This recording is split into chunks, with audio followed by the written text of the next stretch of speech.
Tricia Abrams' family that's one's got a gallbladder surgery coming up and different illnesses there, so keep the Abrams in your thoughts and your prayers.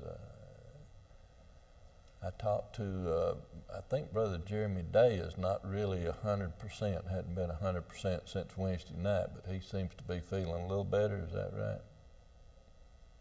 And yes, ma'am. My brother-in-law takes care of my sister in Michigan, has colon cancer, he just found out. Okay. Anyone else? Brother Joel, would you lead us in a prayer, please? Let's go out and pray. Dear Father, who art in heaven, we thank you so much for this day and for this life. We thank you for this opportunity to study your word and to grow in the faith, dear Father. We pray that you may bless the teachers so that because they're ready for everything can be prepared. Also, pray for us that we will listen with open hearts, open minds, so that we may be able to understand and apply what is being taught. We also pray that you will help all those people who will mention who are sick, that you put your healing hand upon them, and that you will heal them and bring them back to truth as soon as possible. In some of our name, pray. Amen. Last week we had discussed chapter 7 of the book of Daniel. It had started out with the first year of Belshazzar's reign, and we ended up talking about the latter part of that chapter dealt with the Roman Empire and took us all the way up into some events that happened in 70 AD. Today in chapter 8, we're going to move ahead a couple of years for a vision, but then we're going back up a few hundred years to talk about the rest of the chapter, because it deals with last week's chapter went all the way to the Roman kingdom, and this chapter deals with the ones in between that. So your first question in your handout, we're going to look at the first two questions, and then we're just going to go crazy because the third question jumps all the way down to verse 20. So we'll try to follow it loosely, but yet get everything out, because if you really look at the way the chapter is divided, about the first half of the chapter deals with the vision that Daniel has, and then the last half of the chapter thereabouts goes into an explanation of that vision. So the first question is, in what year did this vision appear unto Daniel, which was 2 years after his vision in chapter 7. So I take it to be that they're looking for a year, and not just the fact that it was in the third year of Belshazzar's reign. So if you recall last week's discussion, the first year of his reign was what year? Plus or minus a few years.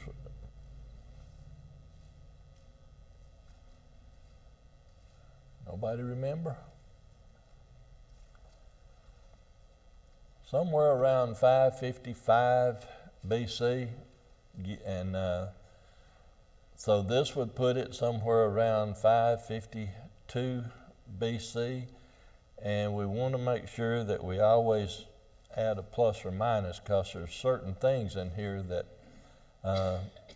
going back to get an absolute date on some things is kind of difficult. Now, if we bring in secular history, we know when certain events happen, and then we can add and subtract from that. But I still like to give us a year or two both ways as an approximation. So this vision appeared to him somewhere around 552 BC, plus or minus, could be anywhere from 550 to 553 or so. And then in question 2 says, in the vision, Daniel saw what? Which had what? But one was what?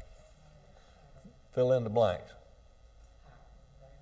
Ram, 2 horns, and higher than the last. Now, this brings us again back to a question that Brother Golden asked at the last week when we had talked about Daniel's first vision, and he had outlined the beast and everything, and we had said that he was talking about the Medo-Persian Empire. And Brother Golden brought up the question, the Medes is an empire and the Persians were an empire. And I said, yes, but they were working together, so it would be considered one group.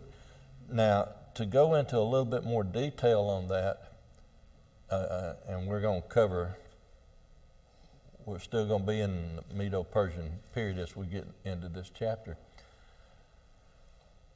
If you recall, back in the old days, people married and intermarried to form unions between countries and bonds between countries to give them political and power, strength in numbers type thing. Cyrus, that we're going to be talking about, the Persian, Cyrus, his mother was the daughter of a king of Media. So there is a family connection between the Persians and the Medes. And Cyrus wanted to try to set up a political alliance between the two so that they could get along together and be stronger together than they were separate. Now, I look at, and that's why I think that in the book of Daniel that the Medo-Persian is considered a unit instead of being two separate empires. I also look at it sort of like this. In World War II, in the invasion of Japan, in the invasion of Germany on D-Day, the Americans were involved, Canadians, British, French, Russians, some Italians, a few Greeks, but there wasn't 8 invasions. There was one invasion. It was all a united push. And so I try to take it and look at it that way. Does that clarify anything or muddy up anything? Okay. So the question too there, the ram, question 3 then, the ram symbolized the kings of Media and Persia, and that gets down into verse 20 where we do this. But let's back up just a second. It says in verse 1, in the 3rd year of the reign of King Belshazzar, a vision appeared unto me, even unto me Daniel, after that which appeared unto me at the first. If you recall, the last chapter he had a night vision. This appears to be that he had a vision during the daytime, and what all he saw in that vision. And let's drop all the way down to verse 15, and you can go back and fill in the blanks in your book, but we're going to pick up with verse 15 because this gives a lot of the explanation of that vision he had in the first 14 verses. Well, again, I'm going back up just a second. If you look at verse 14, because we come into some time again, and I want to make sure we understand this. Verse 14, he said unto me, and this would be Gabriel, the one that was about to tell him all of this stuff, unto 2,300 days, then shall the sanctuary be cleansed. Now, if we back up just a little bit more and go all the way back to verse 12, it says, and host was given him against the daily sacrifice by reason of transgression, and it cast down the truth to the ground, and it practiced and prophesied. Then I heard one saint speaking, and another saint said unto the certain saint, which spake, How long shall be the vision concerning the daily sacrifice and the transgression of desolation, to give both the sanctuary and the host to be trodden under foot? And then he said, 2,300 days, then shall the sanctuary be cleansed. I want you to keep that in mind as we go through this whole thing from verse 15 on down. And the main reason I want you to keep it in mind is that it will be talking about a specific event at a specific time. A lot of times when people look at the book of Daniel, every time we come into time, times and half time, or number of days, or number of weeks or years, they all want to throw it into the book of Revelation for end time. And as we looked last week, when we talked about the time, and half times being in the Roman period, we narrowed it down to one specific event that happened during the Roman time. Here we're going to find out that this is going to happen during a specific time also. But let's pick up with verse 15 and go through. It came to pass when even I, Daniel, had seen the vision and sought for the meaning, then behold, there stood before me as the appearance of a man. If something stands before you in a vision in the appearance of a man, and you're a prophet, what is that vision going to be?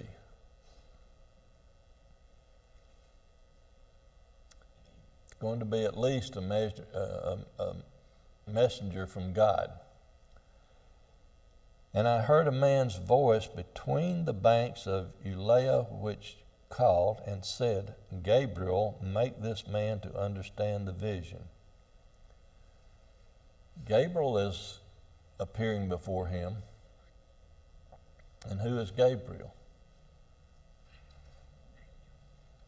Angel, archangel, mentioned a few times in Scripture, not many, mentioned in the book of Daniel, also in the book of Luke. So who or what is the man's voice between the banks of the river?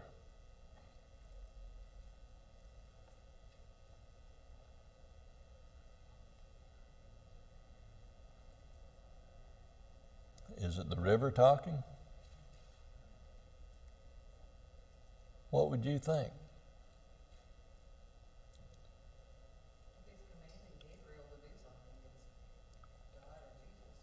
If he commanded Gabriel to do something, then he had to be of higher rank than Gabriel, and how often do we see in Scripture where a booming voice comes from heaven or something? And so apparently it is God telling Gabriel to make known to this, because again, Daniel is a prophet, and Daniel on several previous occasions has had God tell him the interpretation of dreams for the kings and all.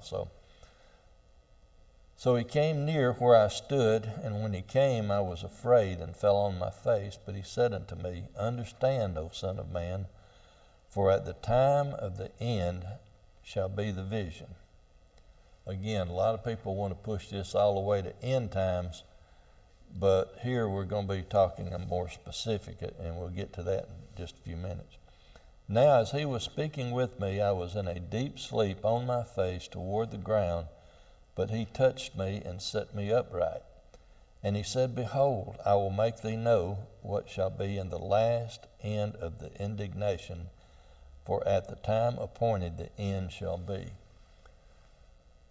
This indignation goes back to the close of what we looked at, verses 12 through 14. And then he goes into specific details. The ram which thou sawest having two horns are the kings of Media and Persia. No debate. We know what that ram is all about.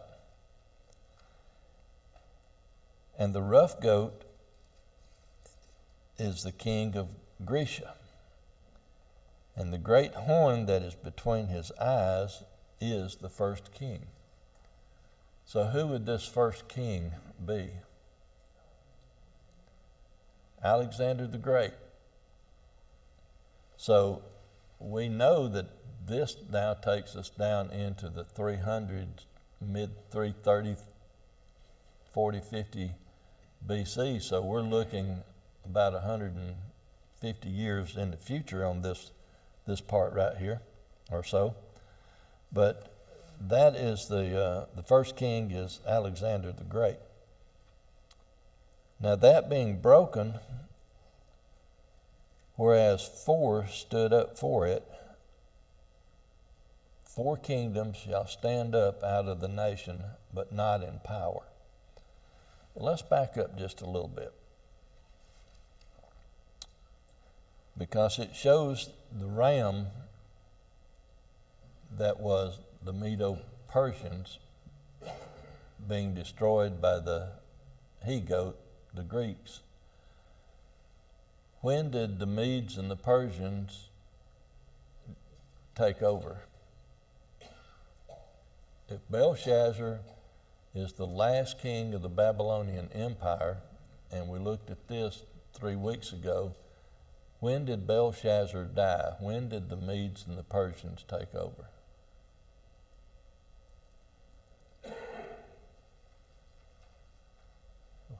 "539 BC is when Belshazzar was killed, when the Medes and Persians took over.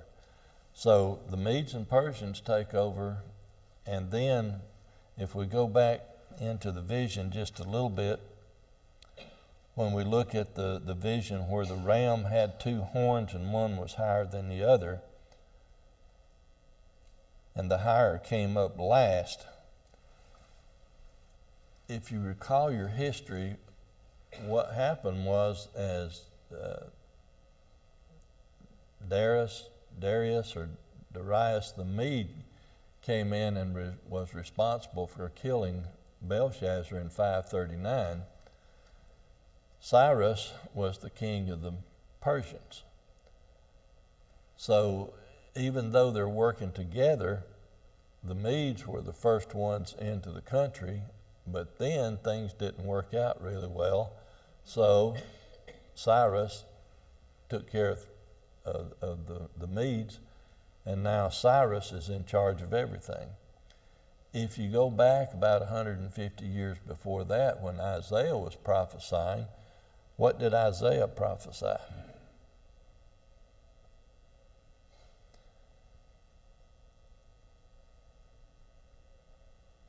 Isaiah 44.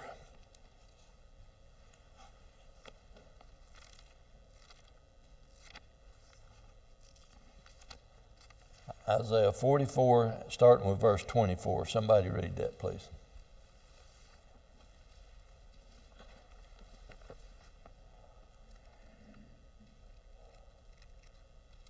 Thus saith the Lord thy Redeemer, and he that formed thee from the womb.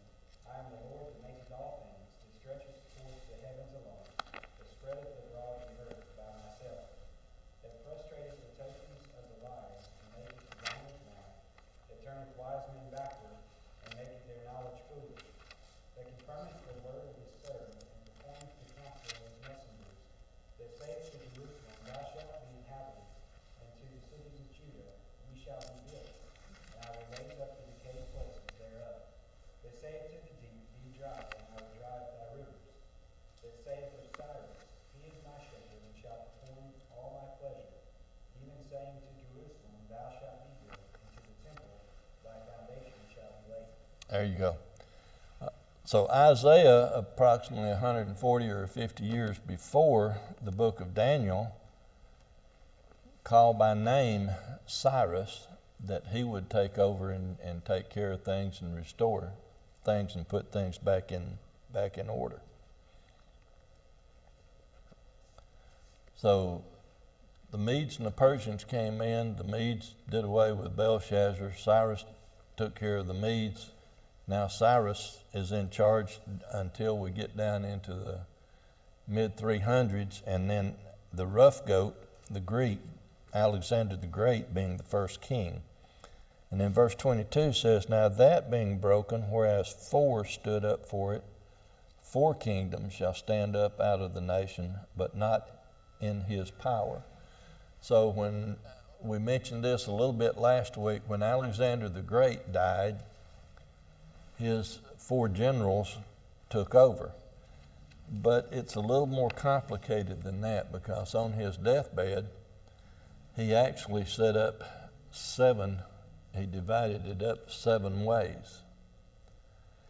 And then for about 20 years, there was a struggle, and finally, 3 of them were absorbed into the 4. So in the end, it wound up to be that the 4 strongest generals, that was the division that had been left. Now, there is a lot of controversy, a lot of discussion about Alexander the Great. He did all of this by the time he was in his 20s. He died at the age of 32 or 33, and that's where the debate comes in.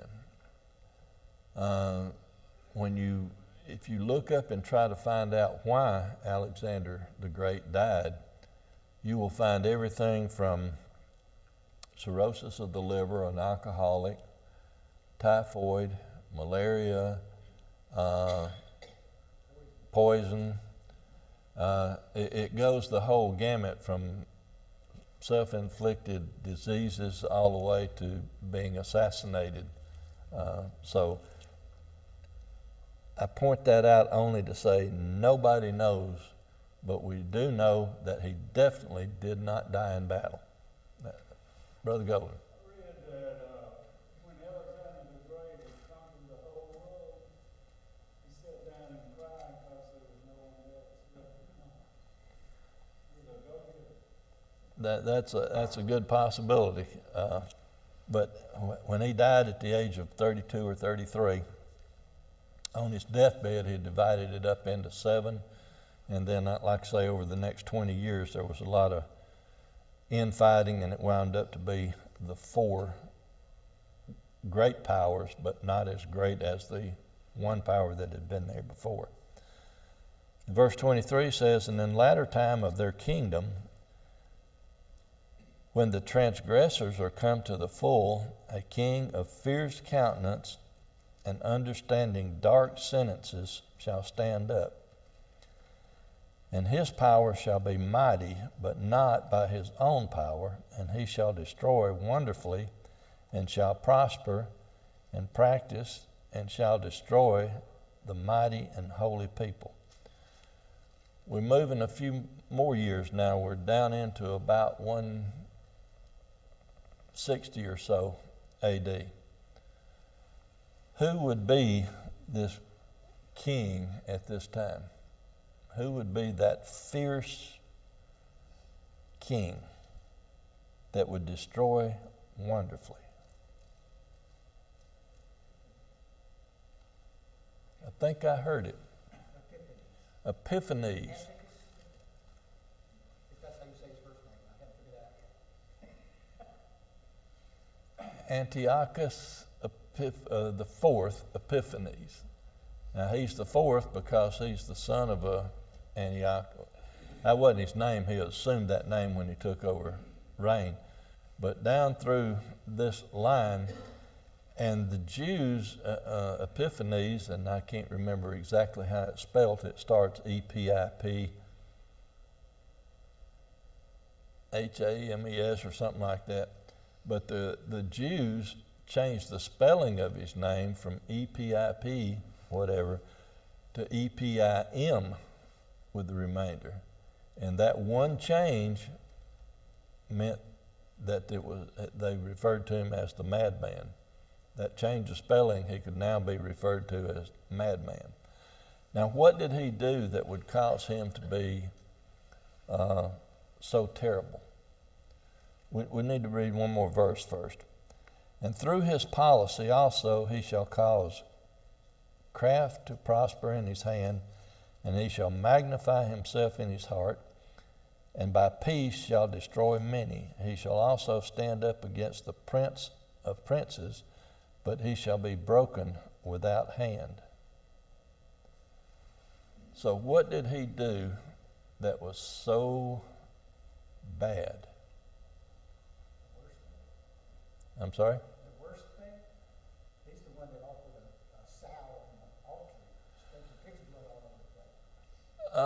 He offered a sow on the altar, pig's blood on the altar, and what did the Jews, where were they, what did a pig mean to them? Very unclean. To give you a short history of him, he actually took over the area of Jerusalem, and any woman that had her son circumcised by Mosaical law, he killed mother and child and would hang the babies. He defiled the temple by offering pig sacrifices. He was a very, he set up altars all around and wanted people to worship him instead of God. So he basically defiled the sanctuary, defiled the temple. And if we look at the next part, verse 26, it says, "The vision of the evening and the morning which was told is true. Wherefore shut thou up the vision, for it shall be for many days." When we talk about morning and evening, or evening and morning in Jewish time, if we go back to book of Genesis, when I explained that one about a day being 24 hours, in Jewish literature or in Jewish writings, Sister Molly, you may help me out on this, but since you're studying Hebrew, but if day is preceded by evening, morning, and given a number, it means a 24-hour day.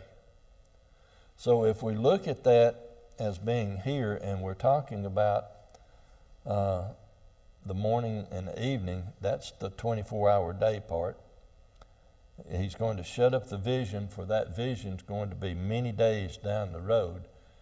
Daniel is having this vision around 550 BC, and I just said that Antiochus here, Epiphanes, was about 160, thereabouts, BC.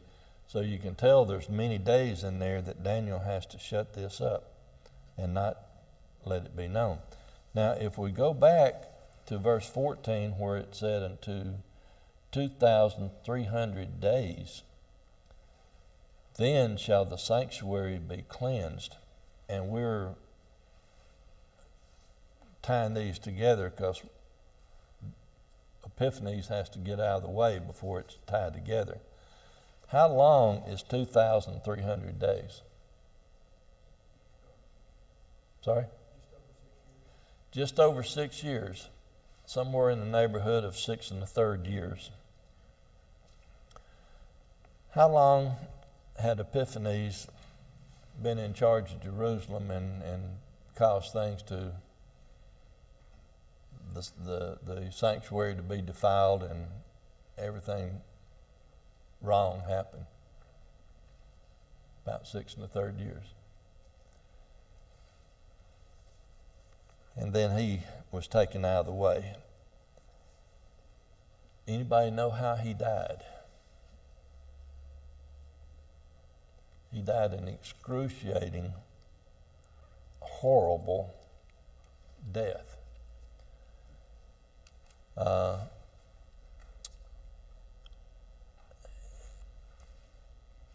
Well, I can't say it without just being really graphic. You know, you go. Had worms. Ate him from the inside out.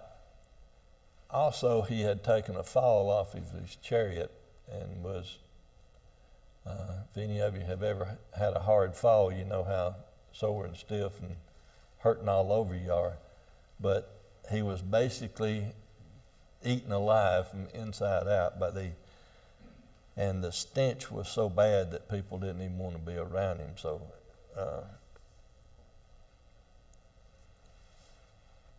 do you think that's what verse 25 means, that when it says, but he shall be broken without hand?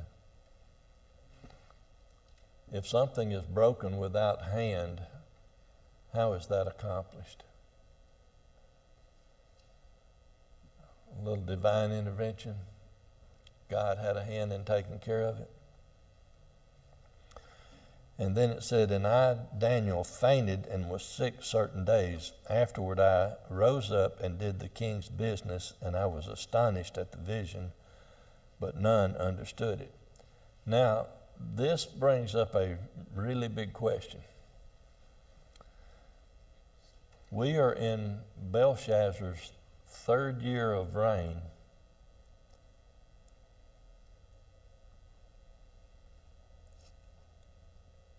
And he says he got up and did the king's business, his bidding.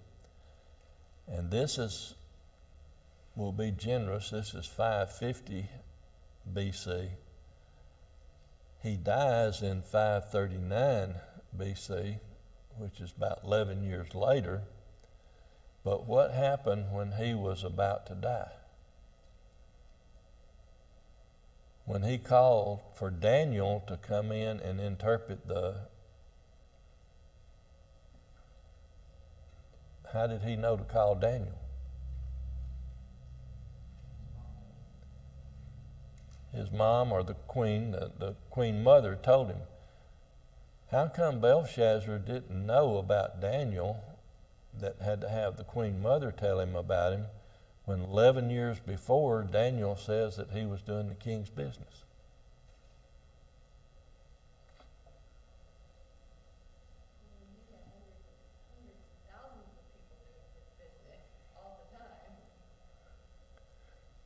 He had many people doing his business, and also it was more than likely that his father, Belshazzar's father, had put Daniel in the place to do the business, because it was a co-reign at the time, and Nabonidus had gone to Haman to do work and left Belshazzar there.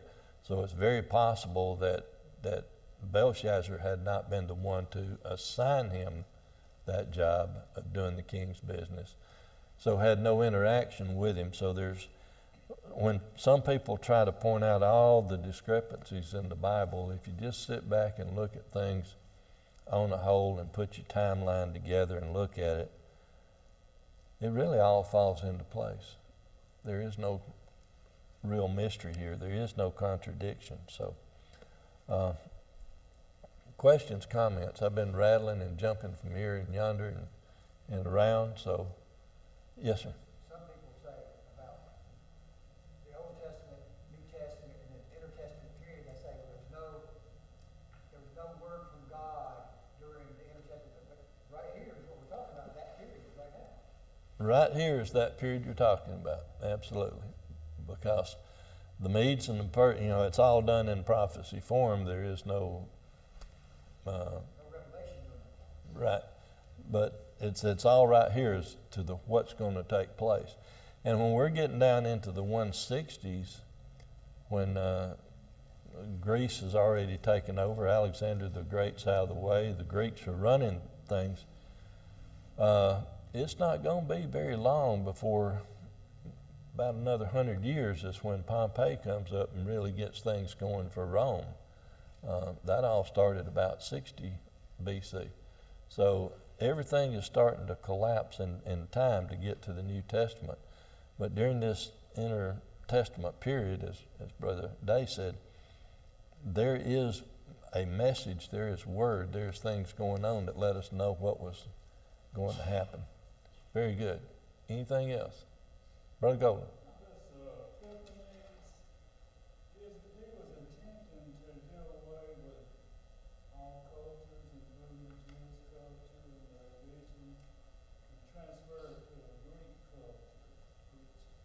Yeah, he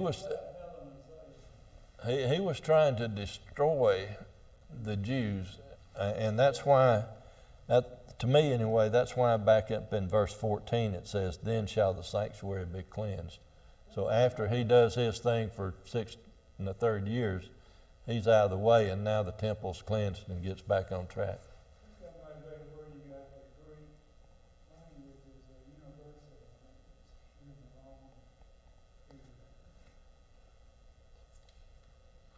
Well, that could be it, but the Greeks, under Alexander the Great, I mean, they had almost everything. So everything was under Greek influence during his time period. And the Greeks were known for their language, their arts, their all of that. So,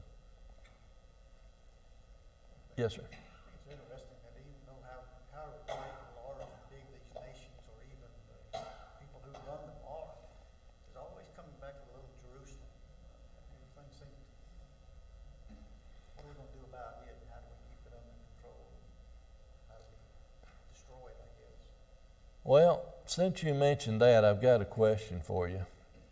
If we look up back at verse 24, where it says, "And his power shall be mighty, but not by his own power. He shall destroy wonderfully, and shall prosper in practice, and shall destroy the mighty and the holy people."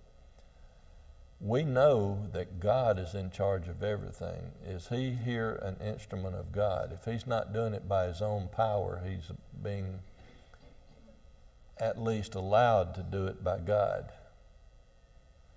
Because God, how many times has God had to thump people on the head and get them back in line? Brother Jimmy. That's true. And that's kind of what I think this is talking about. But that's also true for any other ruler or kingdom or place you happen to pick out in the scriptures. If they're there, God uses them for a purpose. And up until Christianity is instituted, and even afterwards, is to protect his people and spread the gospel. So this is nothing new. The system has been used from the beginning, and it's continuing to be used. One would even say today, though it's harder for us to see it since we live in it.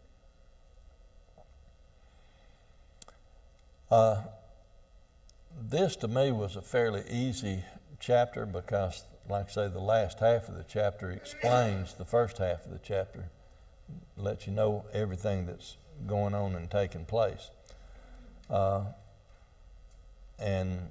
like I said, from the very beginning, Daniel, we're in the last 11 years of the kingdom of Babylon. The next is the Medo-Persians. The Medes come in first. They're rooted out by the Persians. A few hundred years go by, and now the Greeks are rooting out the Persians.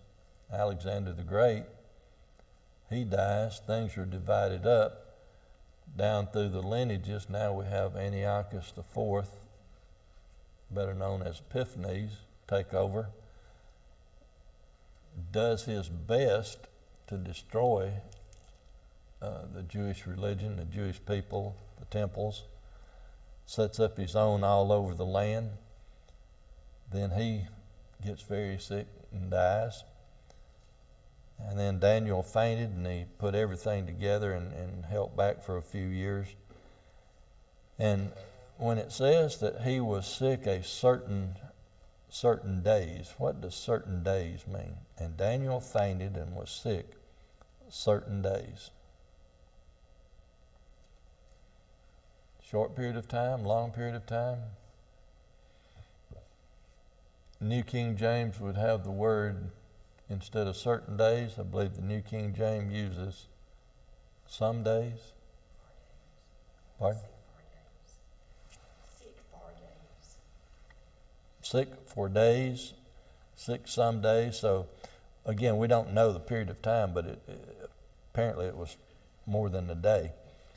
But then he got up and did the king's business, and everything went back to normal. Now when we get to chapter 9, we're going to skip forward again for a few years. We'll skip forward that 11 years. You have to remember again that the book of Daniel is not sequential chapter by chapter.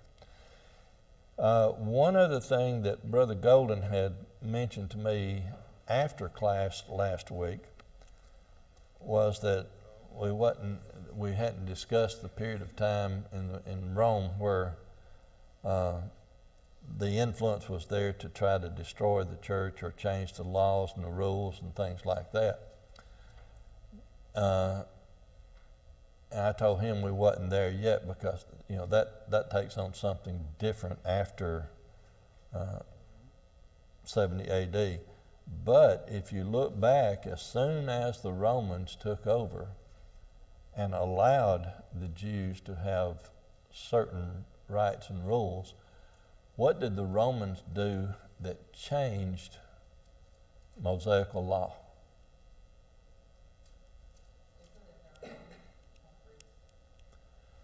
They appointed high priests that was not of the Levitical line. It was a political appointment. And they were the ones so that completely changed some of the law down from Moses, from the Mosaical law. Yes, ma'am. Doesn't, in possibly Deuteronomy, or maybe when Israel first gets a king, God tells them, when y'all turn away from me, I'm finally going to get tired of it, and everything that you see, or that I said is holy, I'm no longer going to see as holy because you're not paying any attention to what it was supposed to be. Could this be that time period also? Yeah. Because he also told them when they wanted a king, he said they're not fussing about you, the judge. They're going against me. So it all ties together through there. Anything else?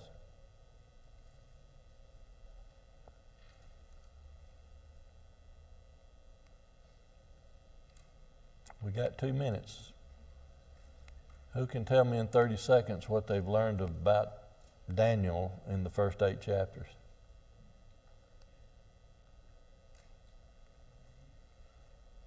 Hadn't learned anything, okay.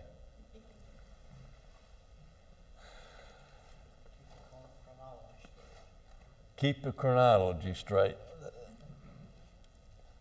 Years ago, and that has been a big help to me on this. Years ago, I sat down and particularly when we get down to chapter 11 and all, where it says King of the North, King of the South and all, I took the time to write down the time frame and who was the king of each, because it just makes more sense to me to know the time period. And if I know it's this king versus that king, I don't have to worry about it being north or south. And I'll use that when we get down to those chapters. But I'll give you a little, since we've got a minute or two. When we get down to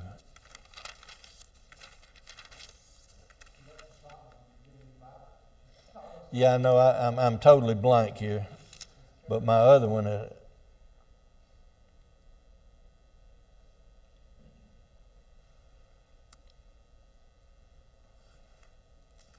Anyway, there's a reference in here.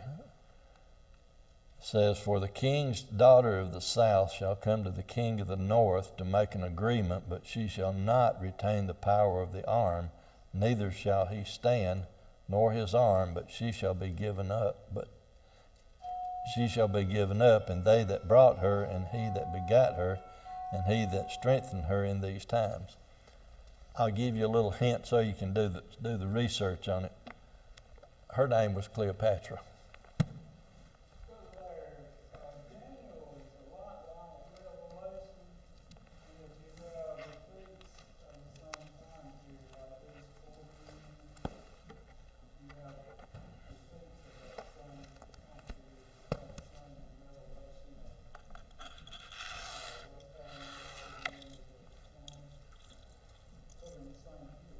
Yes, sir. And like we've done so far, last week we did the 4, but skipped to the end to talk about them, and then we back up and go over the previous ones. Thank y'all so much.